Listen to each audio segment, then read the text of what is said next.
Hey, yo, microphone check 1 2, microphone check, microphone check, microphone check once again 1 2. Who is this? I'm bullshitting. Welcome to another edition of Hey Yo with your boy D Shelton. I am the host of the show podcast, whatever you want to call it, excuse me, Del Rico Shelton. As always, we are sponsored by Rose Sweets LLC. That's Rose Sweets LLC, the best cupcakes and cake pops in the DMV area. You can check them out on Facebook and Instagram at row_sweets_LLC. You can also contact them at rosesweets@gmail.com. As you can see, thank you once again for Riverside.fm for providing a platform to get this face and the voice to the people on Spotify, Apple, and iHeartRadio, or wherever you can get your podcast from. Please like, share, and subscribe to Hey Yo with D Shelton on any of the platforms I just mentioned. I greatly appreciate that. I'm trying not to be emotional right now because a lot is going on as I'm speaking to you all. My head is up. I'm looking at the ceiling. Now I'm looking at the camera. And dare I say, as I said last week, the Dallas Cowboys season to me now is really officially freaking over. Dallas Cowboys are a average to below average team. They lose to Atlanta Falcons today, 27-21. Before I get into the stats and what happened, two things happened that I think is going to really, one definitely is going to end the season. Dak Prescott got hurt today with maybe, and I'm hoping it is, just a pulled hamstring. Happened in the third quarter. He did a pass to a 20-yard out to, I want to say, Brooks. But when they showed the replay, and when he let that ball go, his face grimace, that tells me, as a guy that's had injuries before, that's why I'm hoping it's a pull, something popped. So I'm hoping it's a pull. The other part, CD Lamb, he showed mad heart, but apparently he hurt his right shoulder. Bad. Now, he fought through it throughout the game. That shows leadership and shows toughness. But I got to question Mike McCarthy on this part. There's sometimes it ain't worth it, bruh. Sometimes you got to take the helmet from the player. CD scored on a 2-point conversion, and the cornerback, I can't remember his name, but I do remember his number 34. I would say kind of sort of took a little cheap shot and hit CD's shoulder once again. So, yeah. The Dallas Cowboys are now 3-5. All three wins are away. 3-5, ladies and gentlemen. This team supposedly had promise before the season started. Before the season started, like I said. Let me go ahead and get into the box score, the stats, if you will.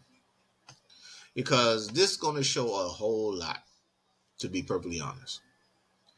Dak Prescott was actually playing a good, efficient game.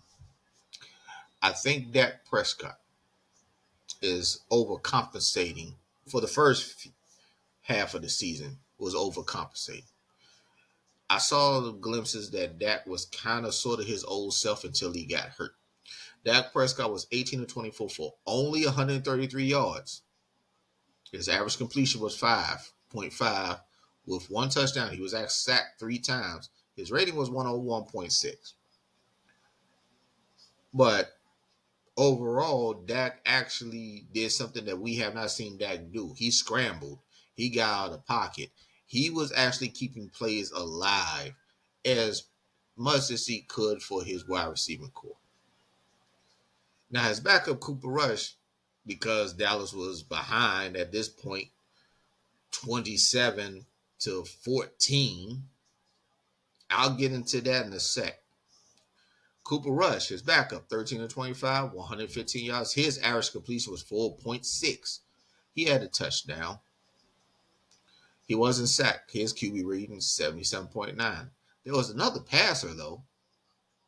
Brian Anger, the punter, was 0 for 1. We'll get into that in a little bit. Kirk Cousins for the Atlanta Falcons, who's having a great year. 19 for 24, 222 yards, 3 touchdowns, no picks, sacked twice, QB rating 144.8. His average completion was 9.3 yards. Brian Robinson. I'm going into the Russian. Brian Robinson. Okay.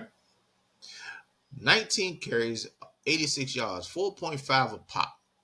Tyler Angler. 6 carries, 18 yards.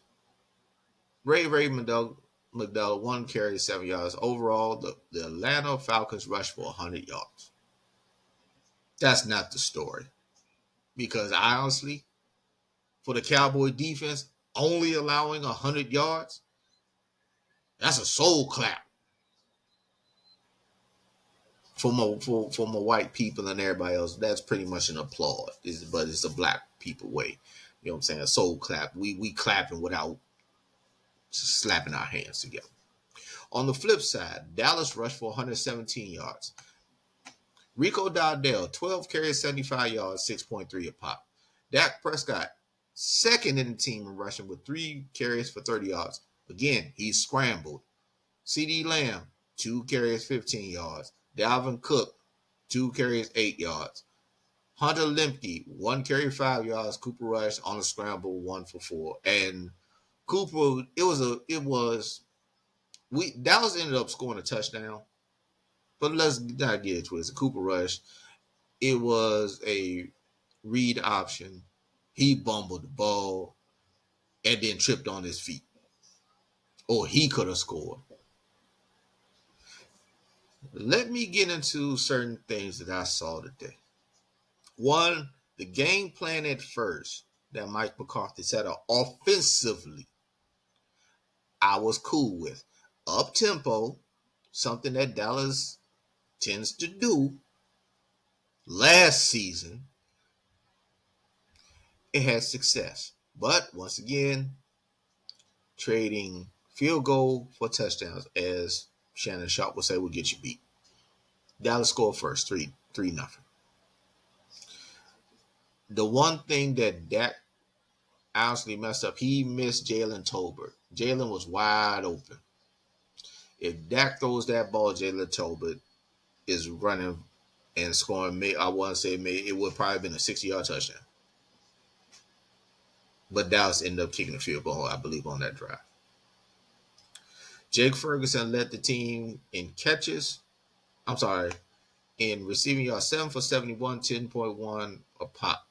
CeeDee Lamb, 8 for 47, 8 catches, 47 yards. Kevontae Turpin, 3 catches, 36 yards. And a crucial drop when Dak was out the game. Cooper Rush, actually put it on the money. But for some reason, receivers tend to jump. He didn't have to jump for the ball. I know Kevon Turpin's 5'7". He didn't have to jump for that. And by doing that, the cornerback knocked it out of his hands. That could have led to 6 points earlier.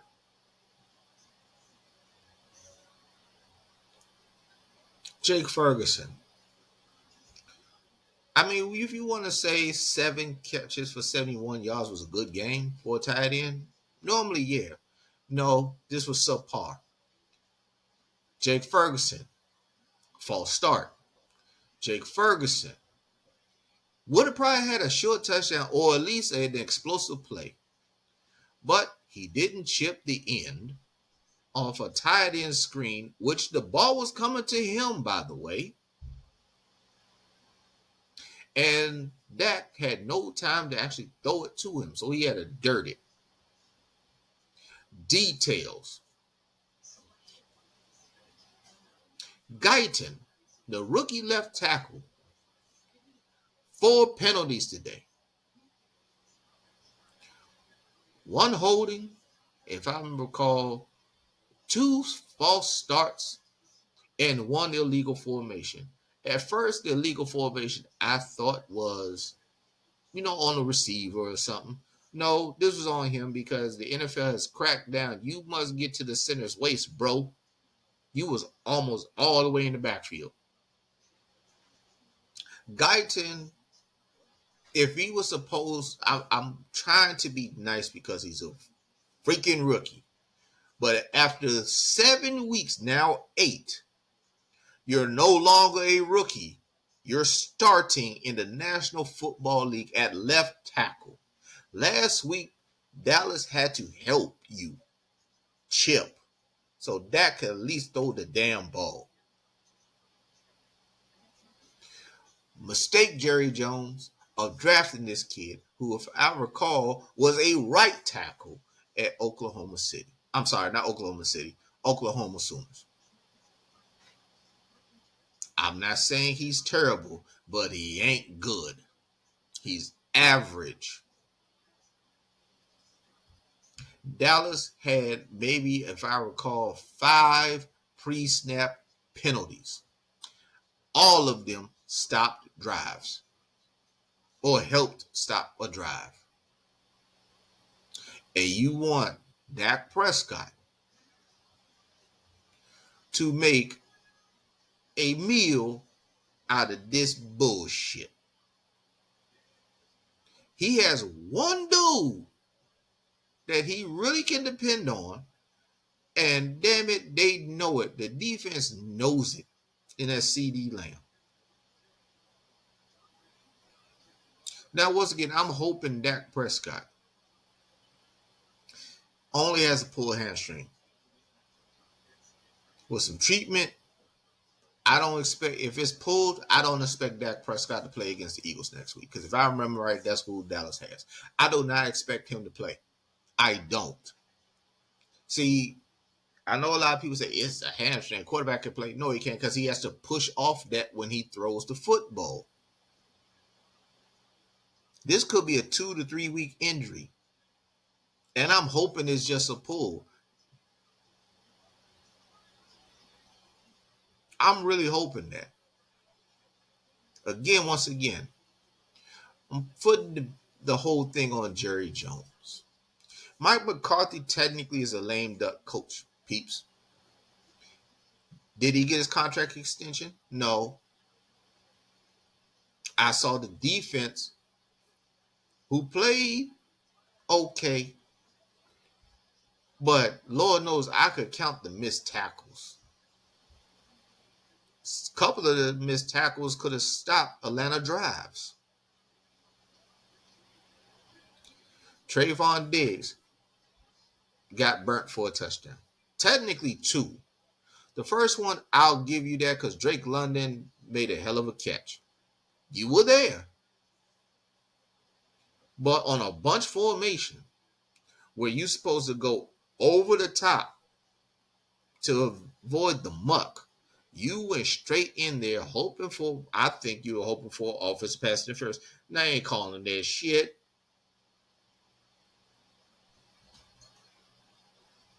It don't work against for Dallas. It never does. Which is weird to me because for some reason when Dallas does a pick as a penalty, when everybody else does it is cool. Make it make sense. I think the NFL really needs to look at how the bunch formations and the pick plays really happen. Because I'm be honest, it's an unfair advantage for the offense. And I'm not just saying that because I'm a Cowboy fan. I'm just speaking in general with football. It's unfair to the defense. A dude can pretty much block me.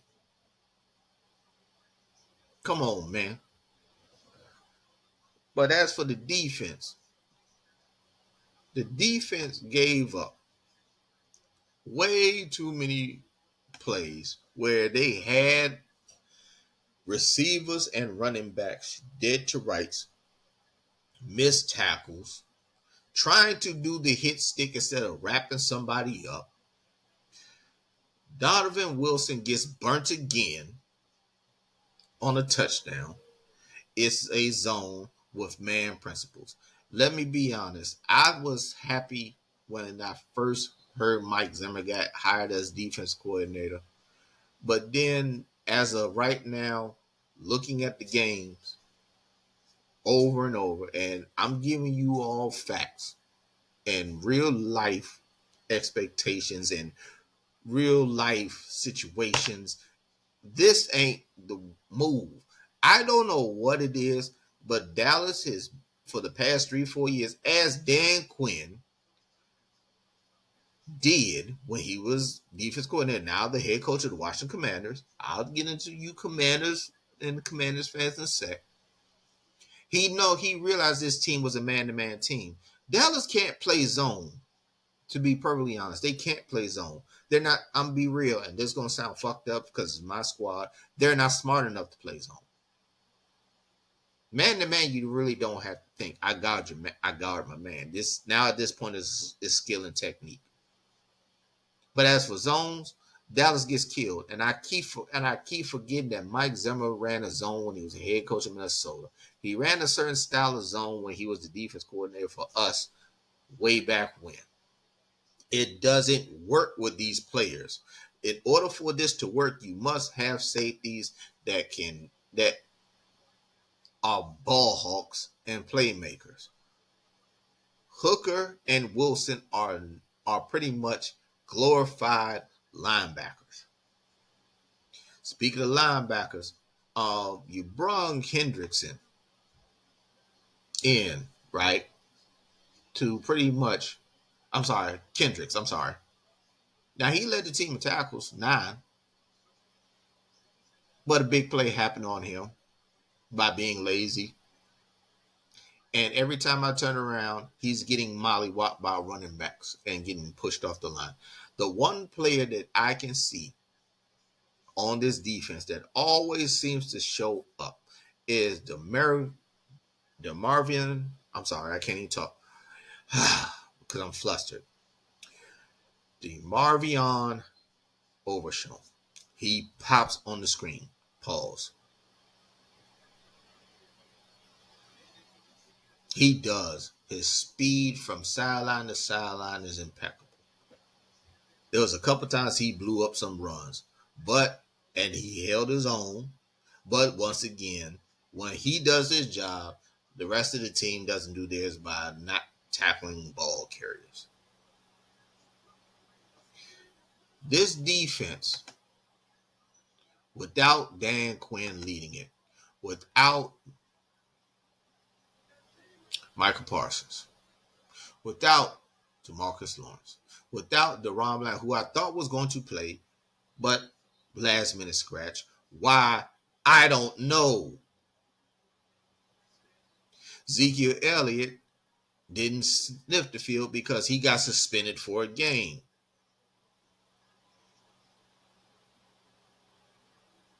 Pretty much conduct detrimental to the team. Some shit. It's blowing up in Jerry Jones's face. And for once, as a Cowboy fan who's watched this shit for going almost 30 years, I'm kind of happy it's blowing up in his face at a certain point. You have to look at the GM, which is Jerry Jones, who selects the players, even though Will McCray pretty much he's the guy that finds the gems, but Jerry makes the final decision. At a certain point, you got to realize maybe I don't know what the fuck I'm doing. Let me give up some power to somebody else. Would you think that would be a wise decision? I mean, correct me if I'm wrong, but if I'm fucking up and I know somebody knows something better than me in this situation, guess what I'm going to do? I'm going to give up that responsibility to somebody that knows what the fuck they're doing.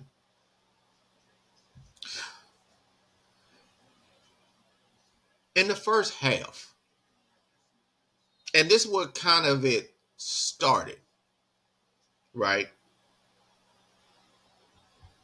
We did a fake punt around our, what, 25-yard line in the second half. I'm sorry. So we come out basically giving a 3-and-out.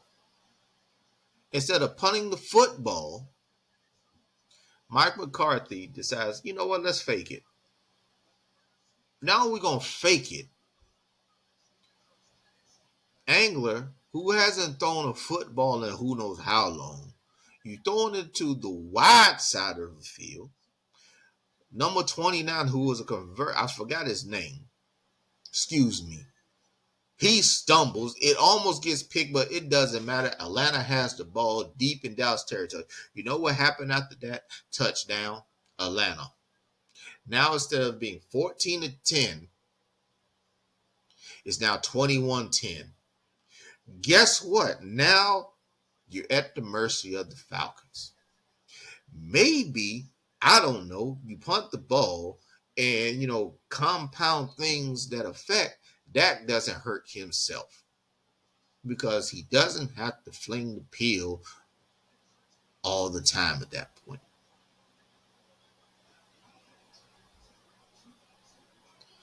Also, when Dallas had a shot, the score at this point, Dallas kicks a field goal in the third quarter.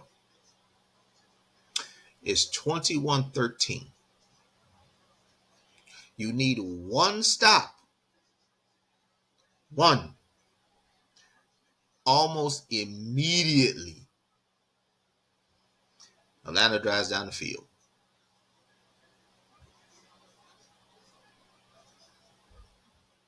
Damn. Come on, man. What are we doing?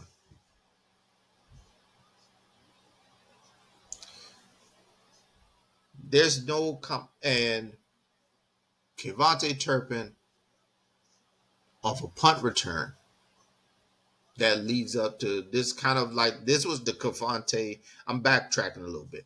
The Kevontae Turpin series, I call this one. Punt return, splits the seam. All you have to do is beat the punter. His speed catches up with him and he steps out of bounds. But he also loses speed because he turned the corner.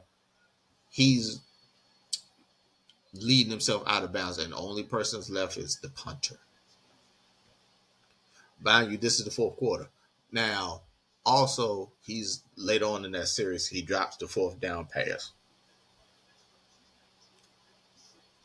Comedy errors, holding penalties, pre-snap penalties. Pre-snap killed Dallas. And it's been killing Dallas, the Cowboys, for a long ass time. I'm going back to last season. I'm going back 2 seasons ago. They're not disciplined. You know why they're not disciplined? Because they don't have any fear. You know why they ain't got no fear? Because the dude who's 82 years old refuses to give up power and get a head coach that actually says, fuck all this shit. Unless y'all win, you can't speak to the media like that. You can't have podcasts. You can't show your face and shit like this. You think when Bill Belichick was winning Super Bowls, although the Patriots had podcasts? Did you think that? And I'm not directing this to Michael Parsons. He did his job. Jimmy Johnson would allow players that did their job to, have their radio shows and that stuff like that. There's too much of this bullshit. Trayvon, Diggs, got in trouble after last week's game for getting into it with a reporter. Now, granted, he's I think he has a. I think it's a. The report say he has a slight tear in his calf. Like I said, 2 plays. That's karma. Sometimes y'all got to shut the fuck up and just play. Mike McCarthy, they figured out your system, bruh. The defensive coordinators at the NFL are probably is way too smart. They got damn well 15 years of film of what you gonna do. I actually miss Kellen Moore.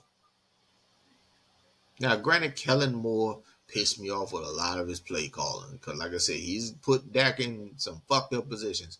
But at least I did not know generally what Kellen Moore was going to fucking do. I can call Mike McCarthy's plays by the formation and stuff. Now, granted, yeah, I look at the games over and watch all 22, film. Cool, I got it. But in the same breath, I know when it's coming. Kudos to Atlanta Falcons because they were rocking Kirk Cousins, swaying and surfing, all that good stuff. But this season for Dallas is over. Dallas is 3-5 peeps. And this is my squad. I love my Dallas Cowboys. But I'm a realist. Mark McCarthy is gone. Mike Zimmer's gone. The only person on the coaching staff I want to keep this too. I forgot our special teams coordinator and Al Harris, the DB coach. Those are the only 2 people I would love to keep. If I am a head coach coming, I would love to have Ben Johnson. But Ben is not going to come to this bullshit without Jerry Jones giving up some power. So once again, Cowboy fans, Cowboy Nation, and people that love the Dallas Cowboys like me, we're not going to get rid of Jerry Jones because Jerry Jones, he does not want to give up that power. He wants to be the reason Dallas wins. He wants to be the reason that the Dallas Cowboys win a Super Bowl. He wants that. It's eating him that to this day, since 1995, the last time the Dallas Cowboys won a Super Bowl and been to the NFC Championship game, the only longest streak in the NFC conference is the Washington Commanders. So, Commanders fans, shut the fuck up. You don't believe me? You can Google it. He wants to be the reason. He's in him. He can't help it because to this day, even when the Super Bowl victory in 1995, you won with Jimmy Johnson's players. It irks him to the core about that. That's some narcissistic shit. Let it go, Jerry. Can you please get a real GM to handle the situation? Because I would love to have Will McCray run it perfectly, but because he's been with you so long, it may not work. Because all you're going to do is call down and do what you want to do. I mean, you're the owner of the squad. You're worth $10 billion or something like that. You're a multi-billionaire. Let's just put it that way. At a certain point, can you just let it go? One of my best friends said something the other day, yesterday to be exact, when I was watching my godson play football.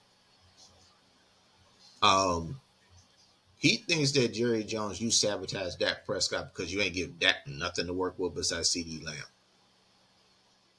But somehow looking at this whole, and I said, I can see it, but now that's too much of a conspiracy theory. After today and everything that I've seen, Dak only can try but so much to do what he can. He got nothing to work with besides CD. Because the details, the minor details, is what keeps Dallas from winning. That Jake Ferguson tied in screen would have scored, and it would have scored from 45 yards out because he was lazy and didn't chip a defensive end, when he's going to get the ball, Dak has to dirt it, basically. Or a receiver gets the right depth when Dak's about to make a break. I mean, scramble, whatever. They just keep running. They don't even look. There's a rookie tight end, I forgot his name. They showed it from the wide view end zone. Dak is waiting for the tight end to sit down when Dak is scrambling. He keeps running to the sidelines. At this point, Dak has no line of vision. And I'm not going to try to loft this ball up because that's what happened last week with Ward. So guess what? Incomplete. All you had to do was sit your ass down in the zone. Dak's going to give you the ball. At that point, you got a 20 to 30 yard gain because basically no one's around you for another 5 to 10 yards. Details. Something that a head coach that has the ability to get on his players the way football players tend to need to get on. You may not like what the hell I gotta say, but damn it, you gonna listen or you gonna be on the bench. Which is it?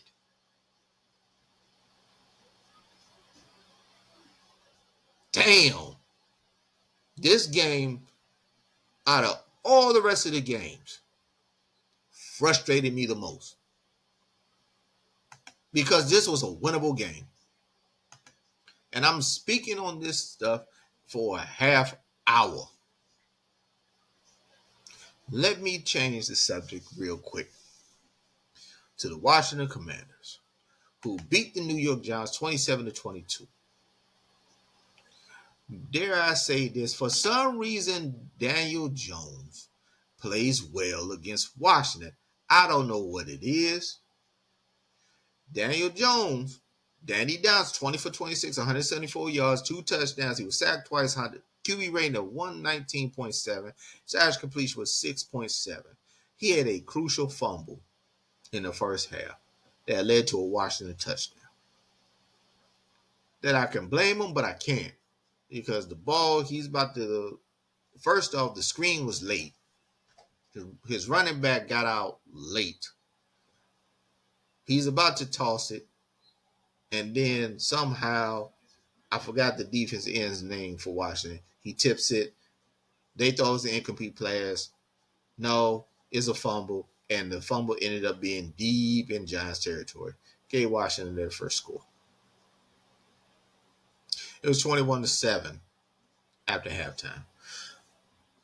Jaden Daniels, Rookie of the Year. I call it now. 15 for 22, 209, 9.5 per completion, 2 touchdowns, no sacked. He was not sacked. QB rating, 128.8.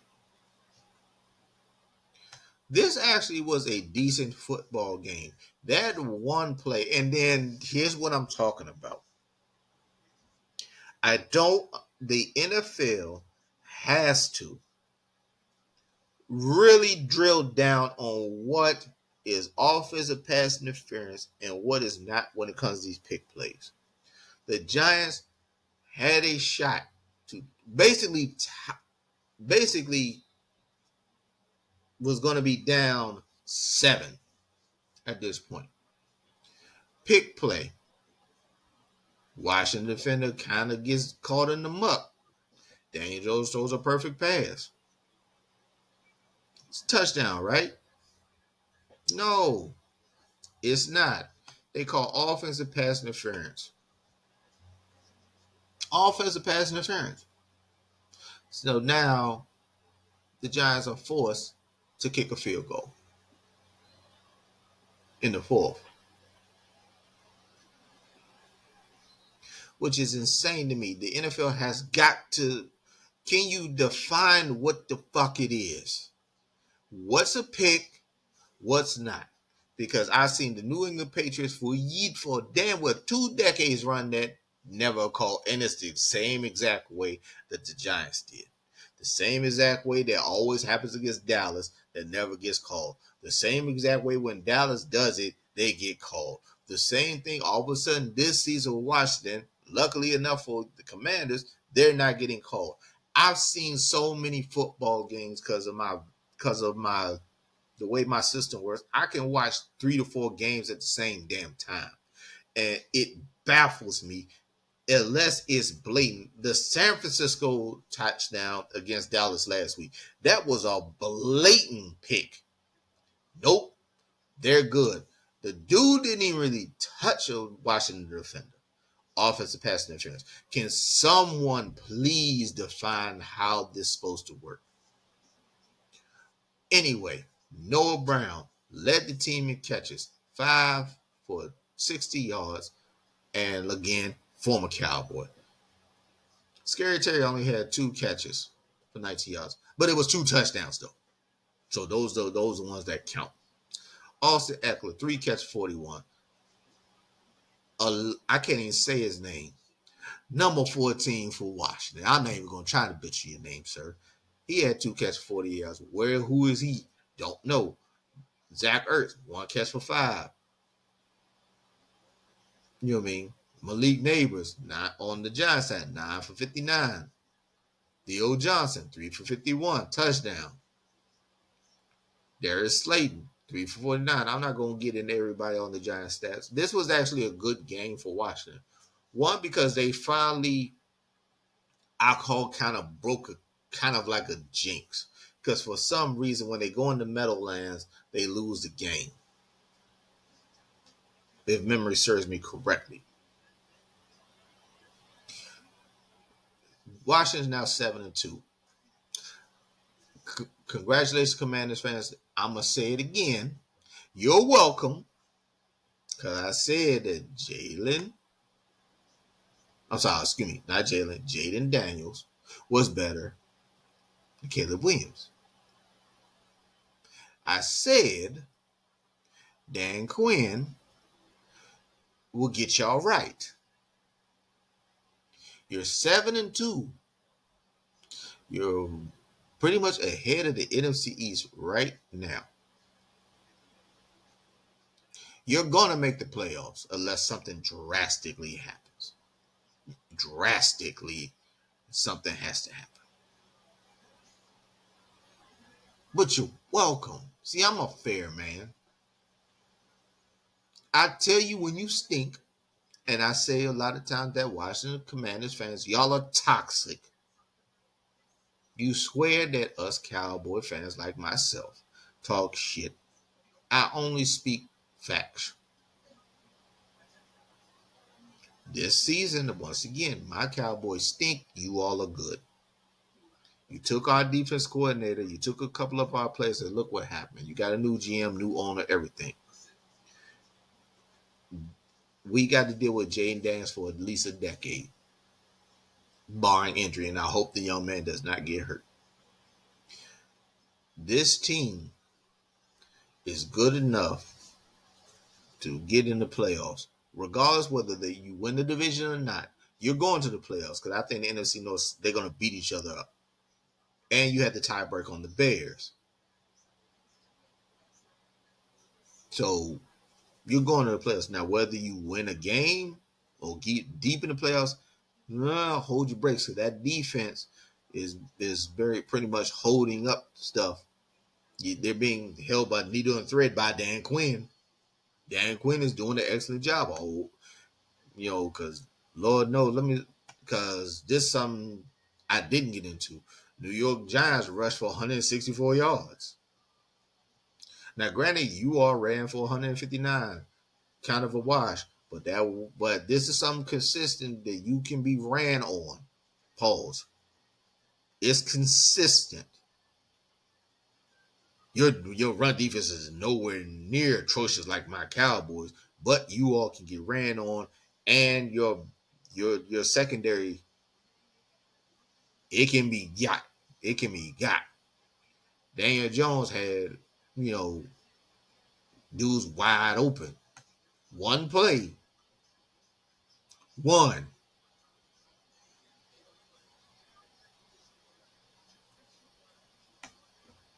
that cost the Giants the game in the first half. Two, because that pick play was not a pick play. I don't care. That wasn't a pick play. But the refs threw the flag. You got it. Y'all got it. Cool. All I know is this. Dan Quinn, like I said before, is going got y'all right. You're going to the playoffs. I call it now. Will you win the division? Not sure. I actually think Philly's going to win the division because Philly's better than you all. You got to play them twice. You're going to beat my Cowboys. You're going to do it.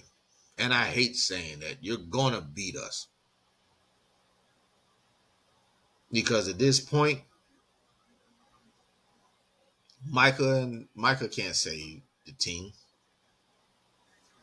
As I stated earlier, Des I'm saying Des Bryant. Dak Prescott can't do much more with what he got.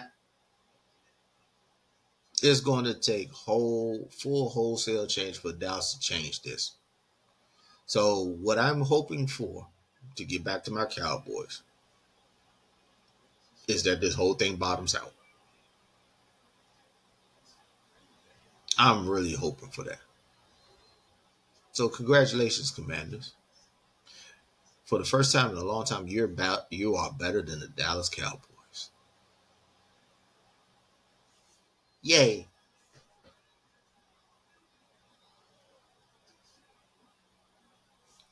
Whoopee. They're dancing in the streets of Washington. But you got a bomb ass quarterback. That you do. That you definitely do.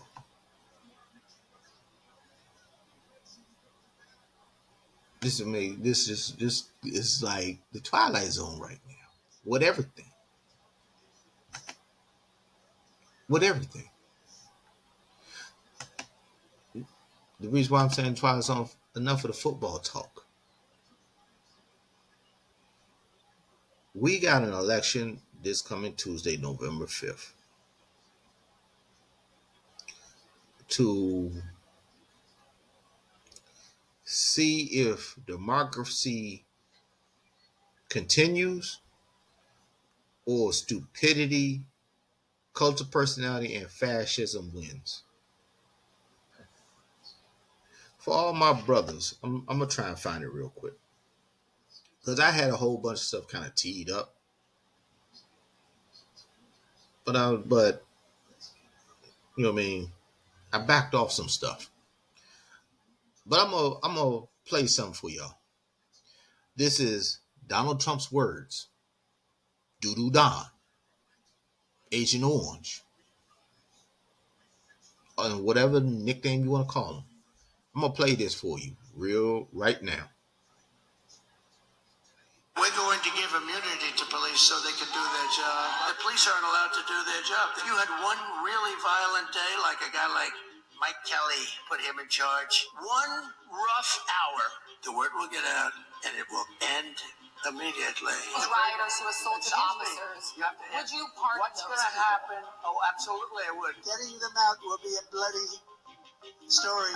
If you come back, you will be executed. You will be killed immediately. Democrats say, please don't call them animals. They're humans. I said, no, they're not humans. They're not humans. They're animals. The bigger problem are the people from within. We have some very bad people. We have some sick people, radical left lunatics. And it should be very easily handled by, if necessary, by National Guard, or if really necessary, by the military. You would never abuse power as retribution against anybody. Except for day one. If I win and somebody wants to run against me, I call my attorney general. I say, listen, indict him. And Gavin Newsom is going to sign those papers. And if he doesn't sign those papers, we won't give him money to put out all his fires. And you're rich as hell.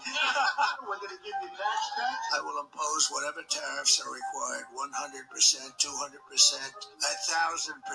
We're going to take the Department of Education, close it. We're not teaching woke. Not teaching woke is a very big factor. Obamacare was lousy health care, and we're going to replace it. Just a yes or no, you still do not have a plan. I have concepts of a plan. If we don't win this election, we may never have another election. I'm telling you, this may be our last election. 4 more years, you know what? It'll be fixed. It'll be fine. You won't have to vote anymore, my beautiful Christian. In 4 years, don't vote. I don't care, but we'll have it all straightened out, so it'll be much different. We're going to give it. Marinate on that. Marinate on that. That's a guy that's supposed to be maybe the president of the United States coming up. This is a guy who for 4 years ain't do shit but golf and rode Obama's economy for 2 years until his policies kicked in and everybody was fucked. This is a guy that when COVID hit, he called it the Kung Flu. You remember that? 1 million Americans died, more than any other country in the world. You remember that? I do. You remember where he made military and officials throw tear gas at BLM protesters so he could do a photo op with the Bible and had it upside down? Christians? You remember that? I do. Let me explain something. And this is something I don't understand, but then again, I do understand it. Because, again, it's a cult of personality. This has been since I paid attention to politics in my lifetime. Bush Volume 1 and Ronald Reagan fucked up the economy, trickled down economics. Bill Clinton comes in 8 years.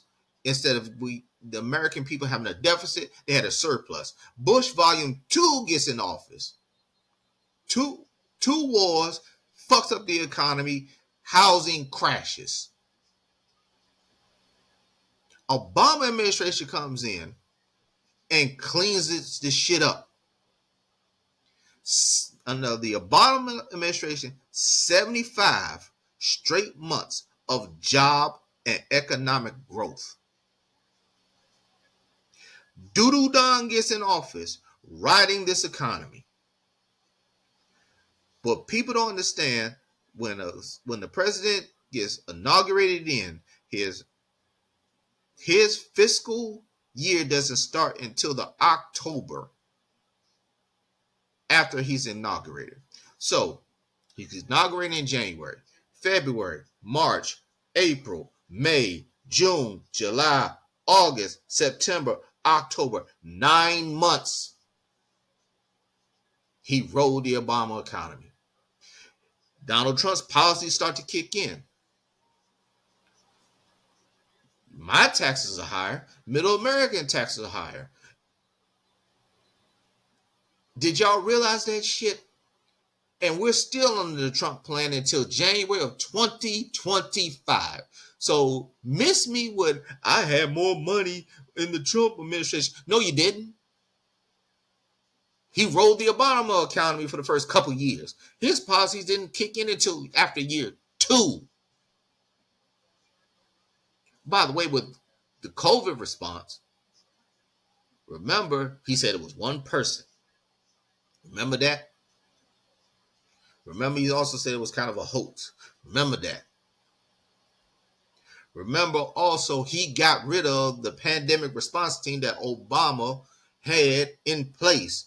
And they did simulations on what would happen if a pandemic did happen.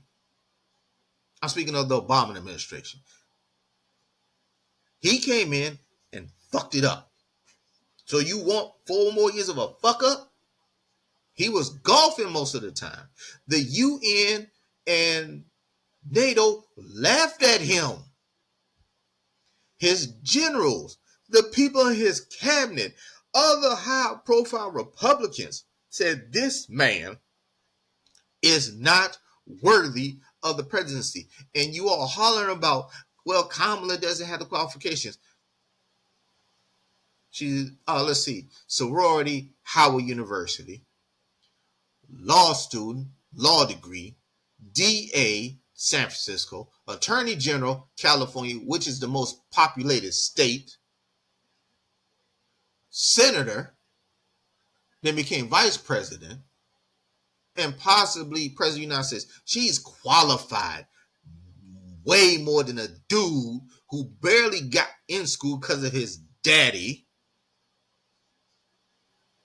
whose grades were shitty, but graduated because of his daddy, who was gifted $413 million by his daddy, who went bankrupt 6 times.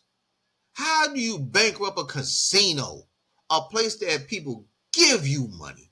Trump vodka, the man don't drink. Trump steaks, Trump airlines, Trump water. You want me to keep going? You think he's good for the economy. He's a failed businessman who's a con man. He didn't pay his employees. The people that built his buildings, Trump Towers, yeah, they're still trying to get their money. He cheated them and then sued them, said, I'm not paying you because you ain't do the building the way I want after the building was built.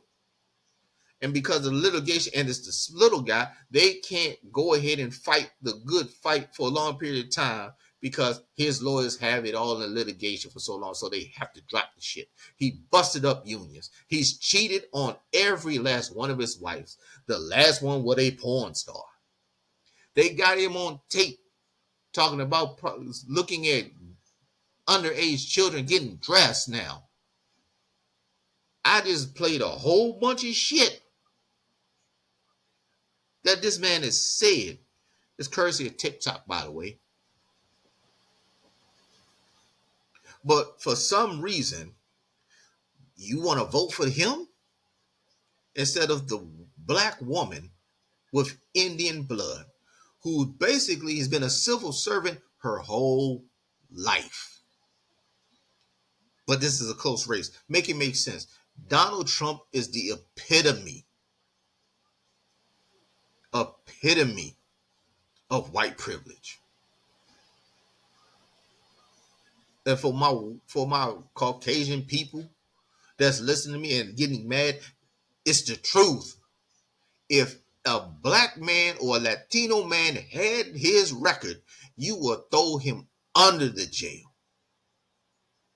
He speaks to us because you are, to me, a lot of you all are in a cult and you have low self-esteem, low intelligence. Competent people sees this man for what he is.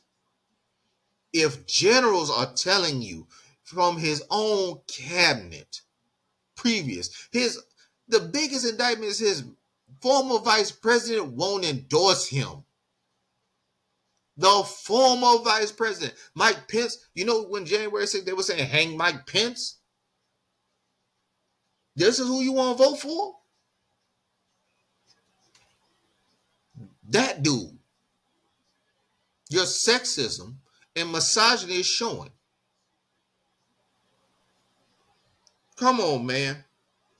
I'm trying to find something else real quick, because it makes no sense.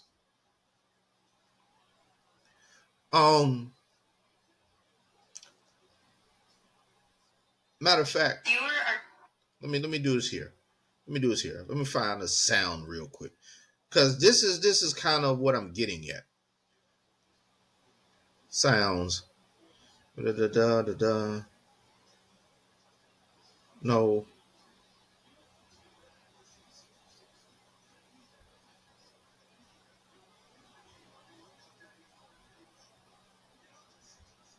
Da. Just bear with me, peeps. Bear with me.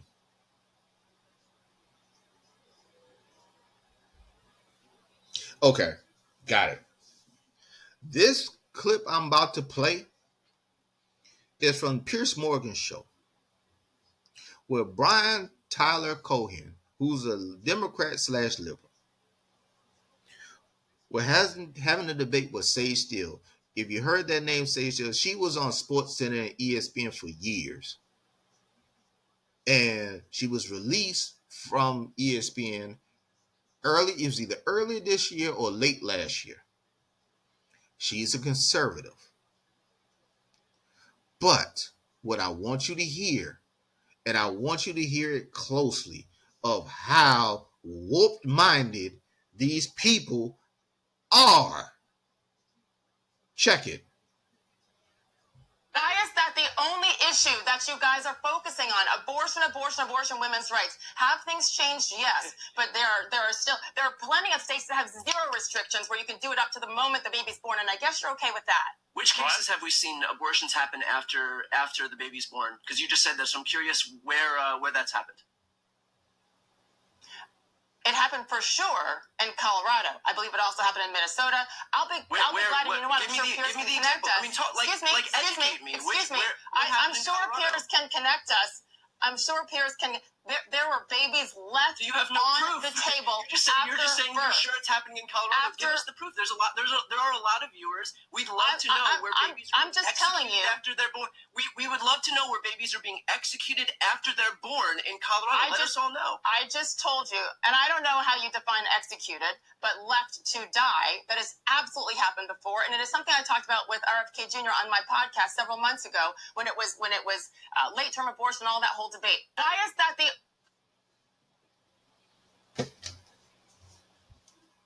These are the people that are voting for him.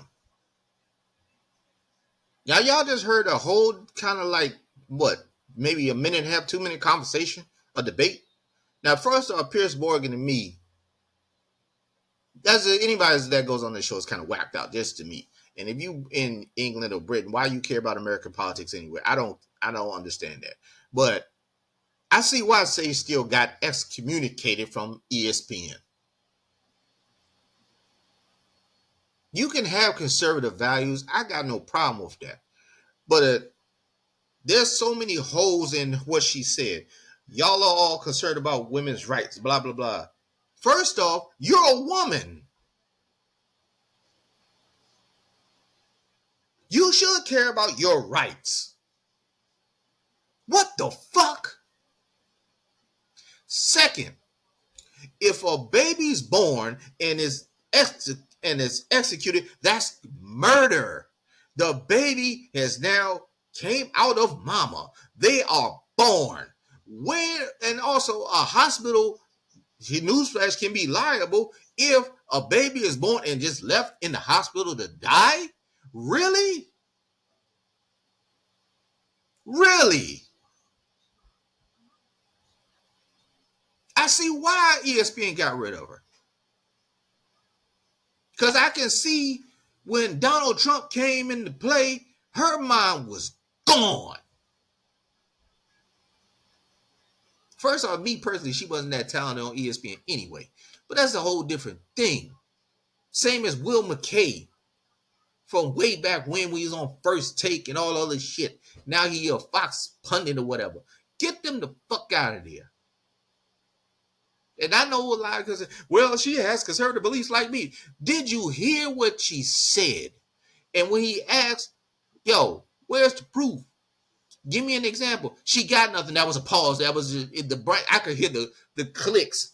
You know how you hear the clock ticking and shit? I heard the ticking in her brain. Because she got nothing. It's a lie. Now, are there states that do not have, a time limit on abortions? That's true. There's reasons for that. For the birth, the abortion simply for the fact to keep the mother alive, to protect the mom.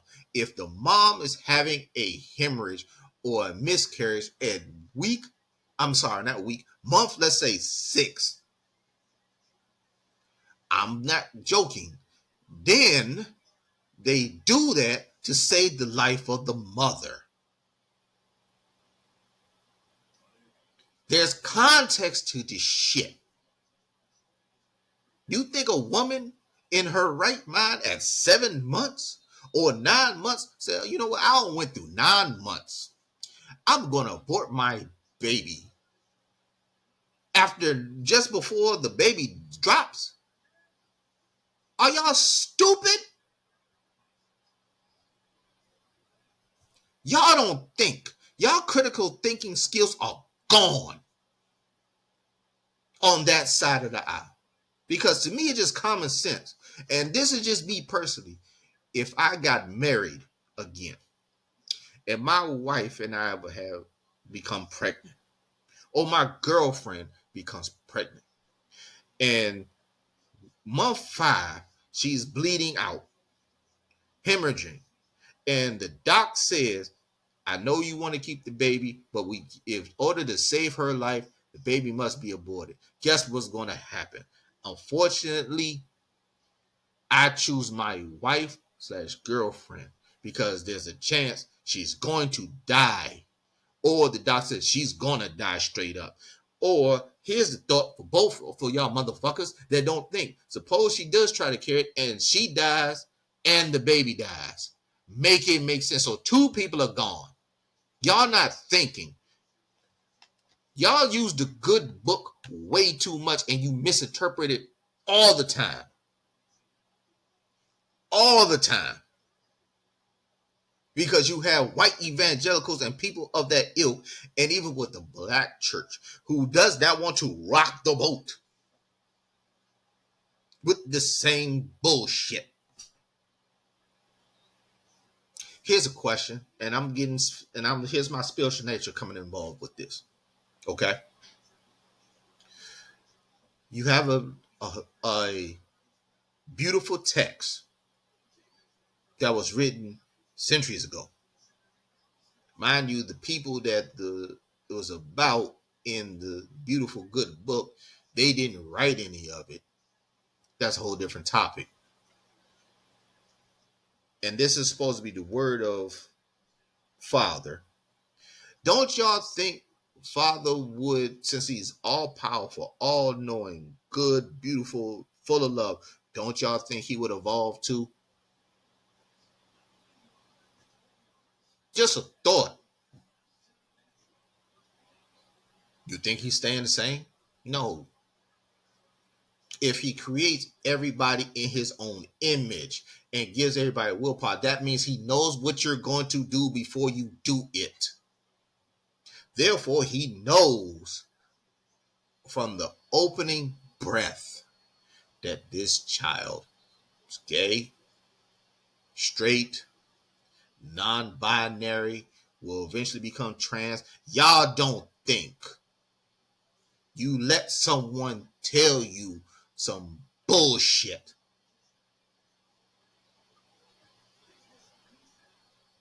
That's what she's about. Sage Steele.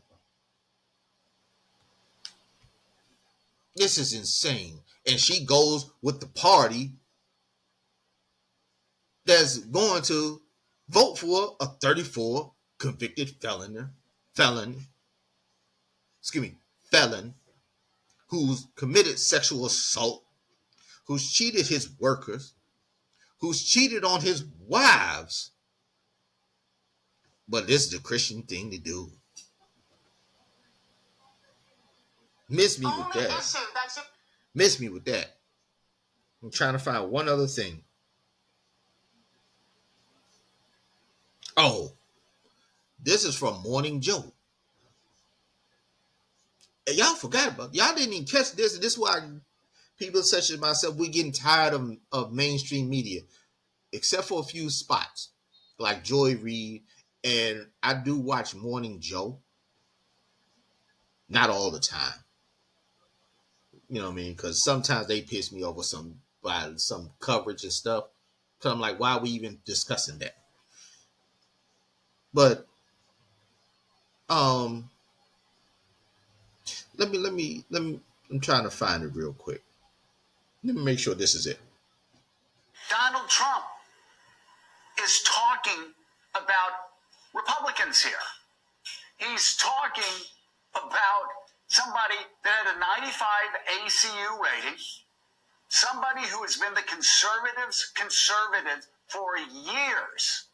And yet, just because she's disloyal to him, just because she said there's something deeply wrong with a commander-in-chief allowing riots to go on, refusing to stop those riots, and in fact, going into his dining room alone, staring and looking at some of the most violent parts of the riot, rewinding them, watching them again, rewinding them, watching them again, while his vice president and Secret Service detail are locked up in the basement, and his Secret Service detail, Mike Pence, is calling their families and saying they don't think they're going to make it out alive. And now, because Liz Cheney objected to those riots and the way things were handled, she's an enemy of the state to Donald Trump. And on his closing weekend, he's calling for 9 guns to be pointed at her face to execute her. That's from Morning Joe. That's actually truth. Donald Trump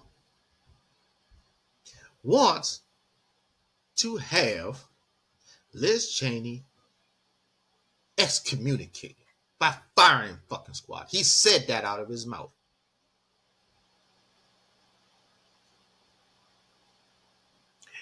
But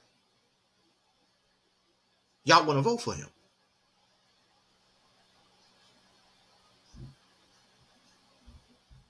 I'm serious. To the point that the Arizona Attorney General is looking into that to see if that's actually a threat. Do y'all understand how serious this shit is? Let me play something from Joy Reid's show. It's courtesy of Joy Reid's on MSNBC. Donald Trump's grandfather, Friedrich Drumpf, came to this country from Bavaria, aka Germany, in 1885 as a 16-year-old draft dodger. He bought the one-way steamship ticket in order to avoid compulsory military service in his home country. That is an example that his grandson, Cadet Bone Spurs, would later follow to keep from serving in Vietnam. Among the jobs the teenage coward wound up doing here in America were working as a barber and allegedly as a pimp, running a saloon where he rented female prostitutes to gold prospectors, since he had failed as a gold prospector himself.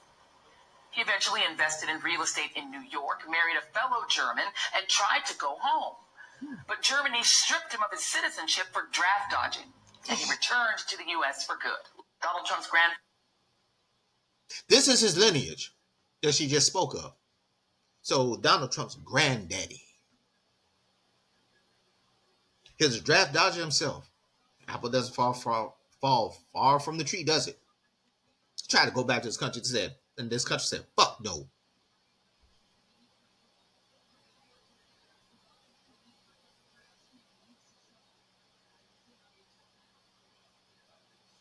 I mean, you can't make this shit up. I got one more.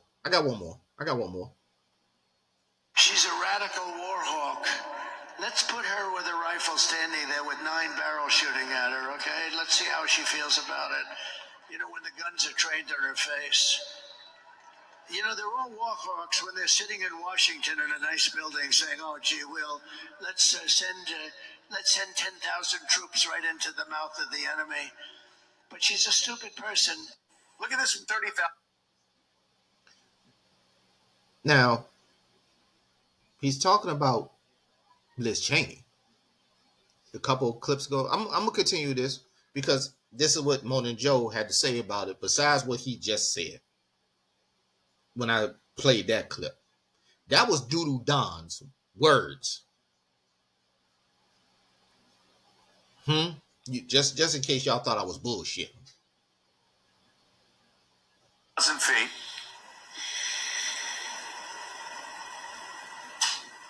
And this is how Donald Trump ends his campaign, calling for 9 rifles aimed at Liz Cheney's face to shoot at her face. This is how Donald Trump is ending his campaign for president. Liz Cheney just posted a response. This is how dictators destroy free nations. They threaten those who speak against them with death. We cannot entrust our country and our freedom to a petty, vindictive, cruel, unstable man who wants to be a tyrant. Hashtag women will not be silenced. Hashtag vote Kamala. She's a rat.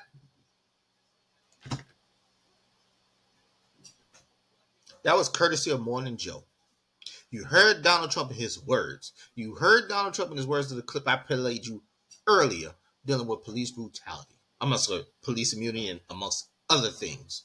But this is the man that supposedly is close by polls to be president of the United States again. Are you fucking kidding me? I saw something, and I know this episode of Hey Yo is long for once, but work with me on this. Work with me.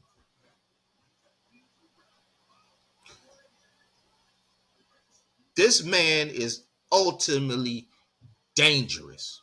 He was dangerous 4 years ago. For 4 years he was dangerous. Now he's unhinged. And I saw something on TikTok where it was 20 Democrats / liberals debating with 20 conservatives / Republicans. And I'm looking, and there was one thing that stood out to me. At first I was like, damn. I'm speaking of the Republican side. They're like, we haven't been heard in so long. I'm like, damn. That's sad. But then after I thought about it, I'm like, what the fuck do you mean you ain't been heard? You was heard with Ronald Reagan. You was heard with George Bush Volume 1. You were heard with George Bush Volume 2. Donald Trump speaks to us. We feel like we don't have voice because you are now getting the energy that liberals have been holding off on. You are now entering, I said it before, Gen X shit now. We don't take bullshit. We the latchkey kids. You all have been saying dumb shit and racist shit and misogynist shit and xenophobic shit forever. But no one calls you on it. And now that you're being called on it, you feel threatened. You feel we can't be heard. You, the conservative / Republican Party, has not had a good idea since 1980. 44 years. Besides, let's cut taxes. And the taxes that they cut are for corporations and billionaires, and your tax dollars, my tax dollars, do only gets a little bit of a cut for a little amount of time. Give me a good policy that a Republican has had. 52 million jobs have been created, basically, I'll say since Ronald Reagan. It might be a little bit sooner than that. 51 of them million jobs have been created by Democrats. Figure that shit out. How come the economy is always better under a Democrat president? But the Republican Party is supposed to be good when it comes to money. They're the ones that got us in the fucking debt. You keep voting against your own damn interests. And it's sickening, and damn it, it's stupid. Because they got you programmed with the good book, aka the Bible. I was born Baptist. I do not practice anymore. I'm a spiritual man because I see the hypocrisy in the church. That's me. Pray to whatever deity you want, but basically All the religions point to one individual, one creator. That's who I believe in. So you telling me the only way is your way? How is that freedom? You got the Bible in Oklahoma in every classroom. What does the Bible have to do with algebra? Riddle me that. You want people to live your way. And when people tell you, fuck you, you don't know how to handle it, conservatives. All you have to do is live your way and mind your business. How about that? That's why this man became powerful. We ain't been heard. You've been talking for 44 fucking years. You were talking during the civil rights movement. And now that liberals and people are telling y'all to shut the fuck up, now's the problem? Wow. So you go to a man, this tells me how dumb and fucked up your party is. A 78-year-old man who's in mental decline, no matter how you want to say it, is your best candidate? So you got nobody else. And the one person that probably could maybe win is a woman, Nikki Haley. But that's not even her real name. Oh, look her real name up. It'll surprise you. She's not she's not the typical I mean the typical it's not the typical name. It definitely isn't.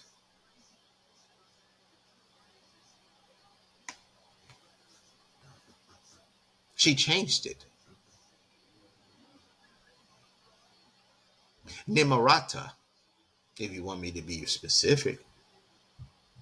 She's of Indian descent. Did I let the cat out the bag? Because you got nobody else. Whereas the Democratic Party has talent and people underneath them that's going to help others. Hell, a Democrat is the governor of Kentucky with a red state Congress. So people want change. You don't give people change. You don't give them no ideas. You don't give them hope. So they went to a man that is, let me just say, damn well evil.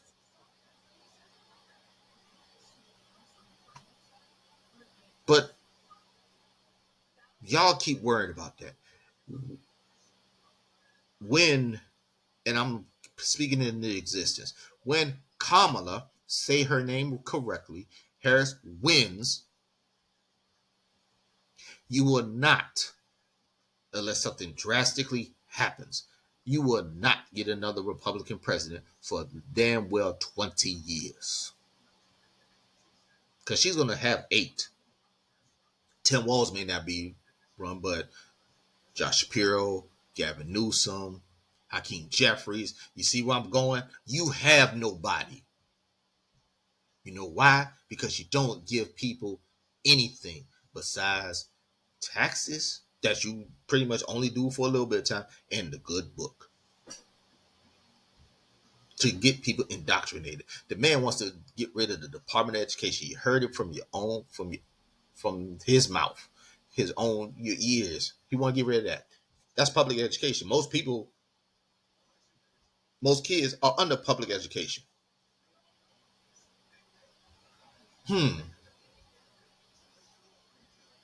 I'm done. People vote blue. Down ballot. We got November 5th. So come November 6th, we can be done with this shit. We have been held hostage by a bad reality con man / real estate dude for fucking almost a decade. It's time to turn the page. Okay? Anyway, I'm about to get up out of here. People, to summarize, my Cowboys, their season done. Washington on the rise. But the most important thing in this episode, vote blue. Fuck that Green Party shit. Oh, by the way, Jill Stein's running mate is a misogynist and shit too. Make that make sense. Vote blue. So as I say on my TikTok, hey yo with D Shelton. That's my main social media platform. Vote blue so we can be rid of Donald Trump and MAGA. Vote blue so a woman can have control of her body and her health choice. Vote blue so we can have sensible gun laws. And vote blue so we can have a sincere and just society. And I'm going to end y'all with this. Like I said, November 5th, vote. But for anybody that's listening to me right now, may Father and the ancestors. Oh, before I go, once again, thank you for my sponsor, Rose Sweets LLC. That's Rose Sweets LLC. You can catch them on Facebook and Instagram at roll_sweets_LLC. You can also contact them at rollsweets@gmail.com for the best cake, pops, and cupcakes made to order. They will deliver. Also, thank you again to Riverside.fm. They let this face and this voice go out to the masses, whether it be iHeartRadio, Spotify, or Apple Podcasts, or wherever you get your podcasts from. Please like, share, and subscribe to Hey Yo with D Show. Problems with the YouTube page. I'm getting that squared away so you get all the episodes. So you can watch previous episodes if you want to see the face. But please like, share, and subscribe to Hey Yo with D Sheldon on any of the platforms, Spotify, Apple, or iHeartRadio. So I can keep on bringing you all this content. Because this, in today's times, it's needed.